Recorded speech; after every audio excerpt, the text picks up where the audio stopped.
The high desert of the New Mexico territory was a place of absolutes.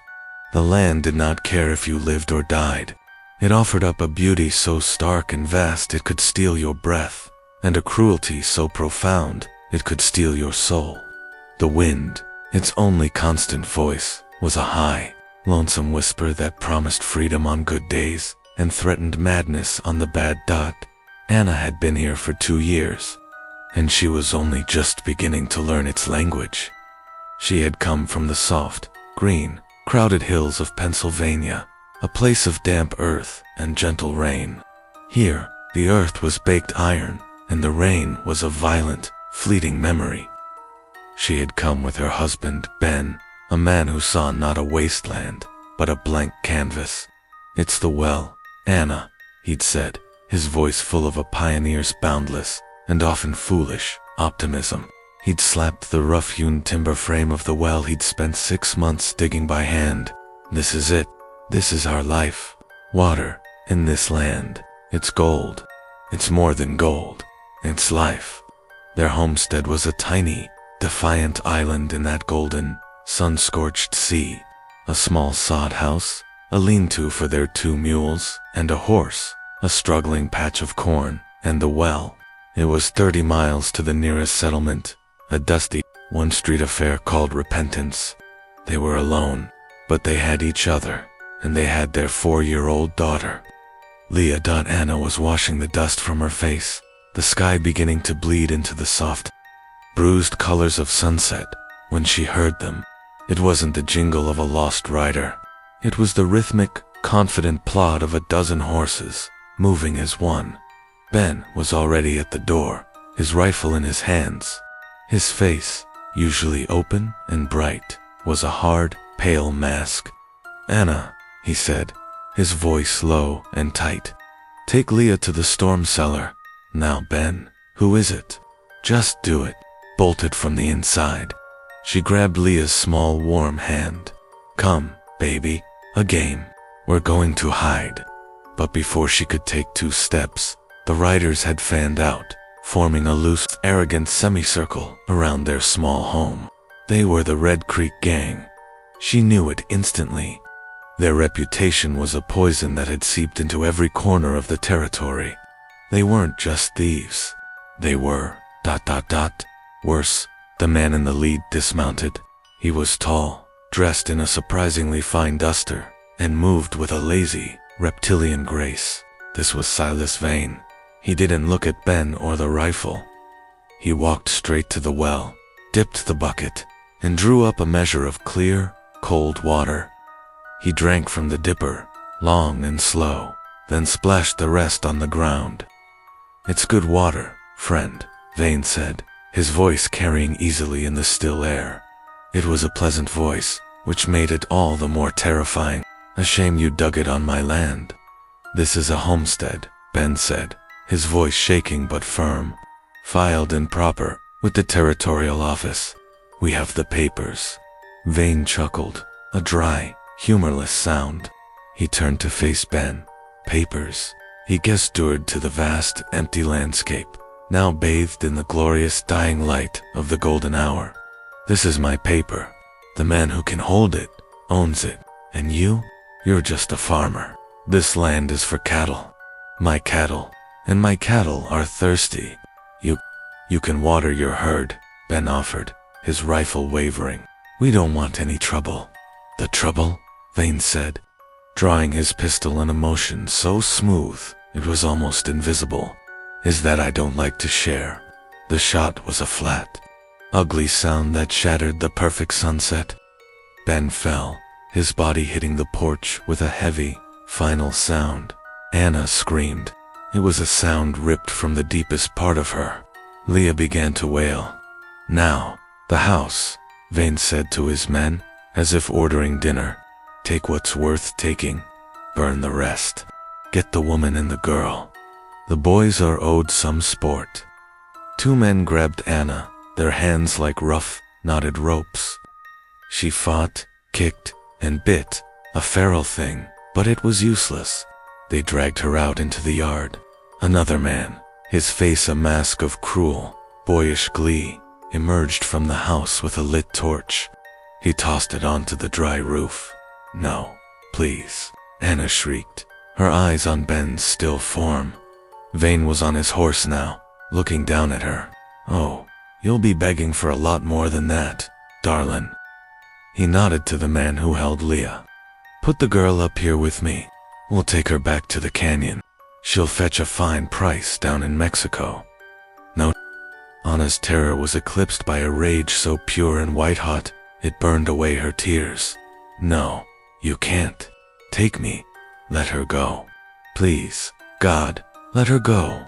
Vane looked at her, a flicker of genuine curiosity in his cold eyes. He saw the fire in her. "You know what?" he said. "I like a good chase. It's been a dull week." He turned to the man holding her. "Let her go." The man released her. Anna stumbled, catching her balance. "Here's the bargain," Vane said, his horse shifting beneath him, Leah crying in his arms. "You run. You just run as fast as you can. You get to the county line by sun-up ... Maybe I'll let the girl live. Maybe. But if I catch you ... Well," he grinned, "I like to be entertained. Boys, let her go. Give her a minute's start." His men laughed, forming a loose barrier. Anna looked at the burning house, at the body of her husband, at the tear-streaked face of her daughter, held by a monster. She had no choice. She was barefoot, having kicked off her shoes in the house. It didn't matter. "Run, baby, run," Leah screamed, her small voice cutting through Anna. And Anna ran. She ran with the laughter of the gang behind her. She ran with the roar of her burning home in her ears. She ran with the last, desperate cry of her daughter echoing in her mind. She ran east, away from the sunset, into the deepening twilight. She ran for the only cover she knew, the broken, thorny scrubland and the rocky arroyos 5 miles away. She didn't hear them follow at first. They let her go, as promised. She ran, her bare feet pounding the hard-baked earth. Then, she heard the hoofbeats. Just one horse, moving at a lazy canter. He was toying with her. She plunged into the scrub. The thorns, dry and brittle as needles, tore at her face and arms. She didn't slow. She fell, her hands scraping on the sharp gravel, and scrambled up again. The hoofbeats were closer. "Faster, girl," Vane's voice called out, full of mocking laughter. "You'll never make the line at this pace." She scrambled down into a dry arroyo, her feet landing on a bed of sharp volcanic rock. A cry of pain was torn from her, but she kept moving, stumbling and crawling over the treacherous terrain. This is where her feet were destroyed. The sharp obsidian, the jagged edges. They sliced her soles to ribbons. She was no longer a person. She was just a single, primal instinct. Move. She ran all night. She didn't know when he'd given up the chase. She didn't know if he was still behind her, or if he'd just gotten bored and returned to his men and her daughter. The not knowing was its own kind of torture. She ran until her lungs were 2 burning cinders. She ran until her legs were trembling, useless stilts. She ran until her feet were just a raw, bloody agony she could no longer feel as the first, pale, pearlescent light of dawn touched the eastern sky. Her body gave out. She had reached a long, old fence line, but she had no idea where she was. She saw a single, large, dark-barked tree, its branches a stark silhouette against the new day. It was the only shelter in a 100-mile view. She crawled the last 200 yards. Her hands were raw, her knees bloody. She reached the tree, its bark a rough, solid reality in a world that had dissolved into a nightmare. She collapsed at its base, her back pressed against the wood. She was a ruin. Her simple clothes were torn to rags. Her face was a mask of dirt, tears, and blood from the thorns. Her feet were a horror, a bloody pulp caked with dirt and gravel. She looked up. Her gaze was not on the man in the distance. She hadn't even seen him yet. She was looking at the vast, empty horizon. She had run all night. She had lost her husband. She had lost her daughter. She had lost her home. She had nothing left. She had failed. Numb, broken, and hollowed out. She leaned her head back against a tree and waited to die. Section 2. The tracker Josiah was a man made of the same things as the desert: patience, dust, and a quiet, simmering anger. He was crouching by the fence line, his body low to the ground, his old hat pulled down to shade his eyes from the new sun. He was holding his rifle, but it was pointed at the dirt. He wasn't hunting, he was reading. The ground told him a story.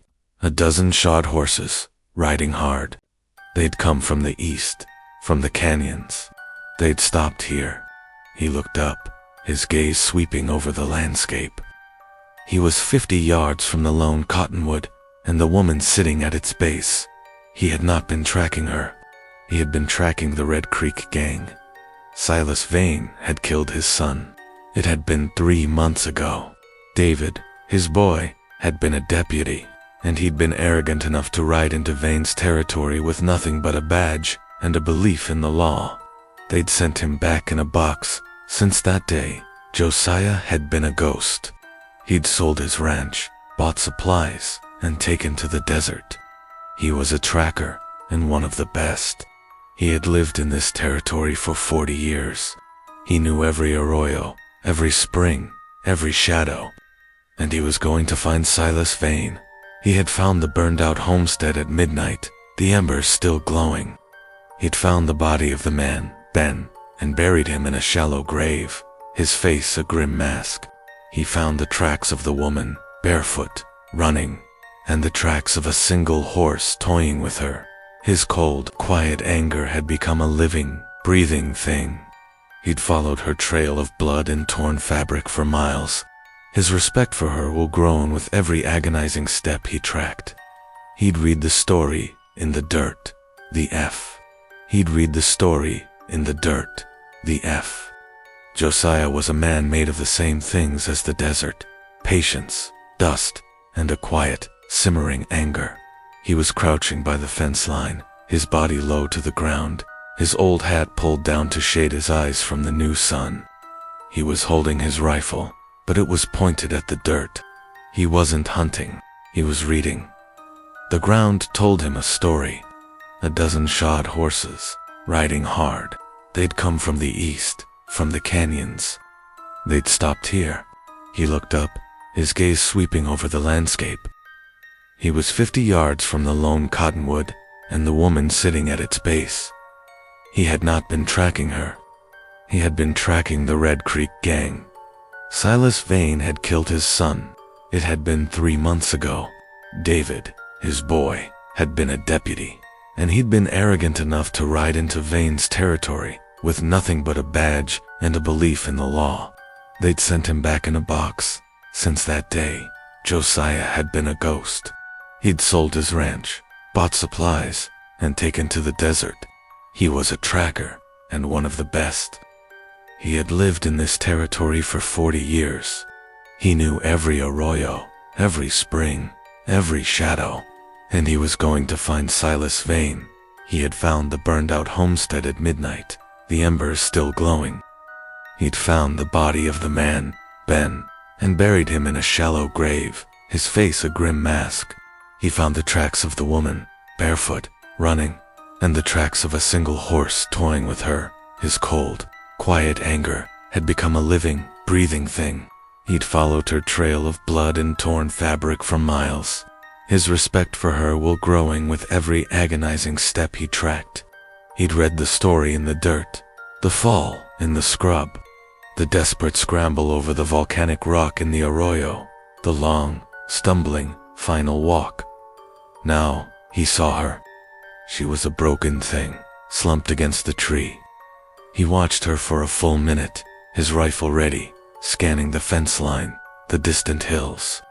Vane was cruel, but he was also clever. This could be a trap.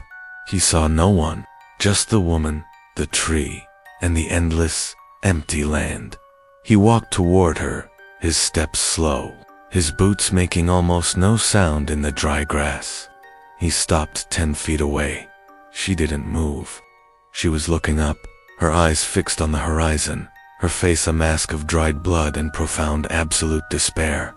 She was breathing, a shallow, ragged hitch in her chest. "Ma'am," he said. His voice was a low rasp, like stones grinding together. She flinched, a violent, total body tremor. Her head whipped around, and her eyes, wide and terrified, fixed on him. She scrambled, pushing herself against the tree, a wounded animal, trying to make itself small. "No, ... She whimpered, a dry, broken sound. "Please, ...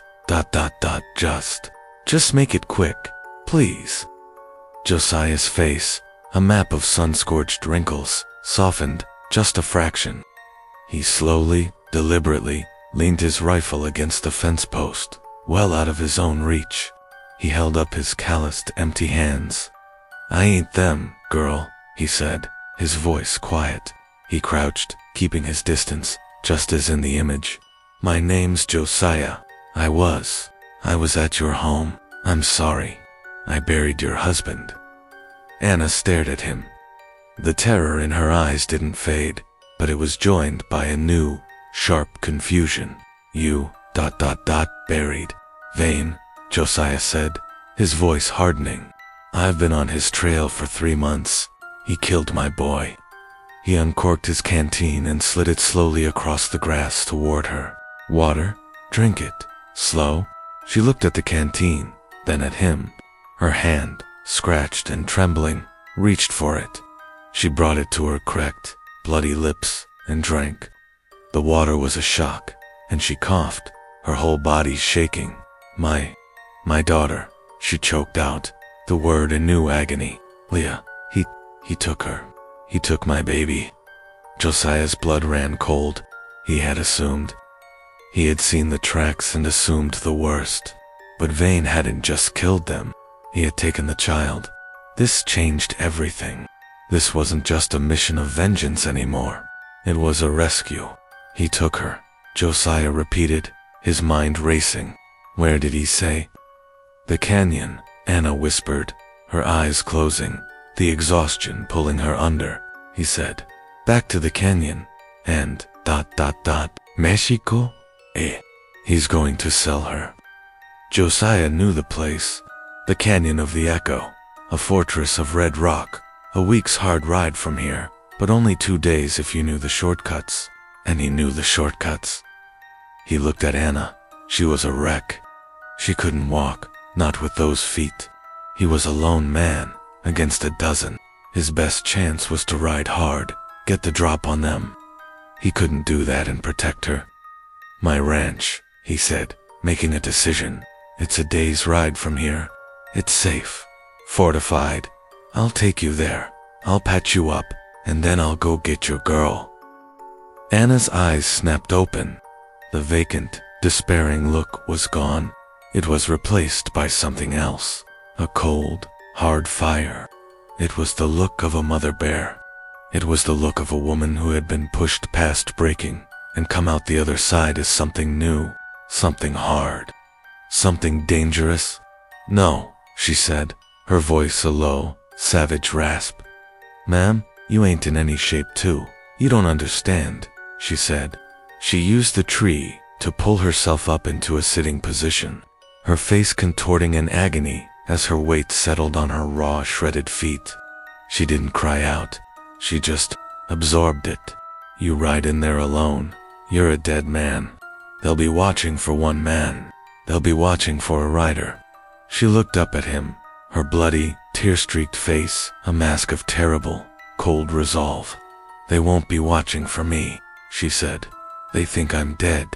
They think I'm broken. They'll be ... careless. You need me."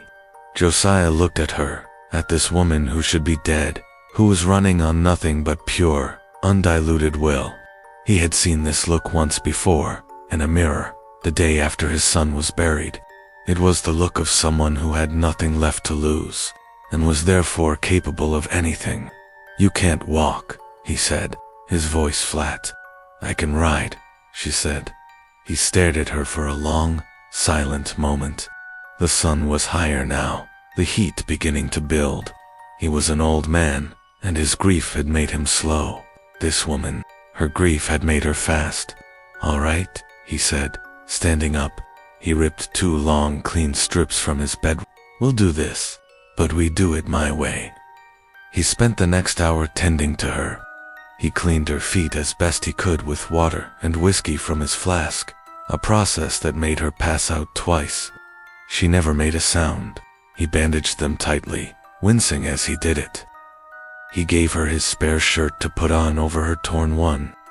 He lifted her onto his horse, Goliath, and mounted behind her. "It's 2 days to the canyon," he said, his voice in her ear. "It'll be the hardest 2 days of your life." "It's already been the hardest day of my life," she whispered, her body rigid with pain. Just get me to my daughter." They rode for 2 days, a grueling, silent journey. Josiah pushed the horse and himself to the limit. Anna drifted in and out of a painful, feverish consciousness. He tended to her, gave her water, fed her bits of jerky, and rebandaged her feet every night. He was a gruff, reluctant nurse, but he was thorough. They arrived at the Canyon of the Echo at dusk on the 2nd day. It was a narrow, high-walled box canyon. A small stream, the head of the Red Creek, ran through it. Vane's gang was there, camped around a large fire, arrogant and relaxed. They'd posted no guards, and there, tied by a short rope to a wagon wheel, was Leah. She was small, dirty, and terrified, but she was alive. "Right?" Josiah whispered, his hand on his rifle. "The plan. I'm going to create a diversion. I'm going to stampede their horses. It'll be chaos. When they're scattered, He looked at Anna. She could barely sit upright. "I'll get her," Anna said. Her voice was iron. Josiah gave her a small, sharp knife. Don't do anything else. Just get the girl and hide in the rocks." He slipped away, a shadow in the dusk. Anna slid off the horse, her landing a jarring, silent scream of pain. She began to crawl, low and slow, toward the camp, her eyes fixed on her daughter. A single rifle shot echoed through the canyon. It was followed by a high, panicked neigh, and then the thunder of a dozen horses, freed from their picket line, stampeding through the camp. Men yelled, cursed, and dived for cover. In the chaos, no one saw the bloody, crawling shadow that was Anna. She reached her daughter, her hands shaking, and sawed at the rope. "Mama," Leah whimpered, her eyes wide with disbelief. "Baby, I'm here. The rope fell away. Anna grabbed her daughter's hand and pulled her back toward the rocks. There, the woman, one of Vane's men, had seen her, a silhouette against the fire. He raised his pistol. "No, you don't," Josiah's voice growled from the rocks above. His rifle cracked, and the man fell. Silas Vane himself burst from his tent, a revolver in each hand. He saw Anna, a bloody, spectral figure, dragging her child. He snarled, a look of pure, murderous disbelief on his face. "The dead walk. I'll put you back in the ground myself." He raised his pistol. Anna, with Leah clinging to her, had nowhere to go. She stopped and did the only thing she could. She stood up, tall and defiant, shielding her daughter with her own body. "Josiah," she screamed. A shot. Vane screamed, not a sound of death, but of rage and pain. He dropped one of his guns, clutching his shoulder. He looked up at the rocks, where Josiah was hidden, then back at Anna. His face was a mask of hatred. He fired one wild shot in her direction, then turned and ran, disappearing into the shadows of the canyon, his remaining men scattering with him. Silence fell, broken only by the crackling of the fire and the sound of Leah's quiet sobs. Josiah climbed down, his rifle in his hand. He walked over to Anna. She was on her knees, rocking her daughter, her body thin,